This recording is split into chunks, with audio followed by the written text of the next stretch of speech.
ଜଗନ୍ନାଥ ସାଙ୍ଗମାନେ ଆସନ୍ତୁ ପୁରା ସ୍ପେଶାଲ ଆଇଟମ୍ ହେଇଛି ବୁଝିଲ ନା ତ ଗାଁରେ ଯେଉଁ ଦେଶୀ ଆଳୁ ପଖାଳ ଖିଆଯାଏ କି ଆଳୁ ହେଇକି ପଖାଳ ଖିଆଯାଏ ସେଇଭଳିଆ ହେଇଛି ଆଳୁଟା ଧଳା ଟିକେ ହେଇଛି ଦେଶୀ ଧଳା ହେଇଛି ଆଉ ଇଏ ତ ବିନ୍ସ ଆଳୁ ଭଜା ହେଇଛି ଏଇଟା ରାଜମା ରହିଛି ରାଜମା ମାନେ ବିନ୍ସ ମାନେ ଆମର ଅଧିକାଂଶ ଲୋକ ତ ଜାଣିଥିବେ ରାଜମା ମାନେ ସବୁଆଡ଼େ ତ ହେଇଗଲାଣି ଆଉ ଖାଇ କହୁଛି କେମିତି କ'ଣ ଲାଗୁଛି ବୁଝିଲେ ବଢ଼ିଆ ହେଇଛି ଆଳୁ ହେଇଗଲା ଟିକେ କହୁଛି ବଢ଼ିଆ ହେଇଛି ଆଉ ମାନେ ଖାଉଛ ଦେଖିଏ ଗୋଟେ ଖାଇକି ଆଇଟମ୍ ମାନେ ଛୋଟ ପିଲା ଗାଁ ଭଳିଆ ନହେଲେ ଭଲ ଲାଗିବନି ଆପଣମାନେ ଟେଷ୍ଟ କରି ଦେଖିଏ ବୁଝିଲେ ନା ଆଉ ଏଇଟା କମେଣ୍ଟରେ କରି କହିବେ ରାଜମାଟା ବୁଝିଲେ କି ରାଜମା କମେଣ୍ଟ କରି କହିବେ ଖାଇବାଟା ବହୁତ ସୁପର ହେଇଛି ବୁଝିଲେ ବହୁତ ଦିନ ପରେ ରାଜମା ଖିଆ ହେଲା ଆଉ ଆପଣମାନେ ଯଦି ଖାଉଥିବେ ରାଜମା ମୋତେ ଜଣେ ବୁଝିଲେ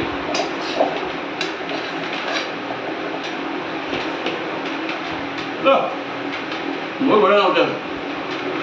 ଗରମ ଭାତ ନା ପଖାଳ ଭାତ ଆମର ହେଲା ଆଳୁ ଭଜା ଶାଗ ବଡ଼ି ଲୋକ ଯାଇଥିବ ପଖାଳ ଉଡ଼ିବ ବୁଝିଲେ ଆଉ କିଛି ଆବଶ୍ୟକତା ନାହିଁ ପଖାଳ ଗରମ ହେଲେ ବି ଚଳିବ କିଛି ଅସୁବିଧା ନାହିଁ ଆମର ଦେଶୀ ଖାଇବା ଆମ ଓଡ଼ିଆ ଆମ ଦେଶୀ ଖାଇବା ମାନେ କେଉଁଠି ହବ ବୁଝିଲେ ମେନୁ ଦେଶୀ ଖାଇବାଟା ସବୁଠୁ ବେଷ୍ଟ ରହିଲେ ଜୟ ଜଗନ୍ନାଥ ଯିଏ ଖାଇବ ଆସ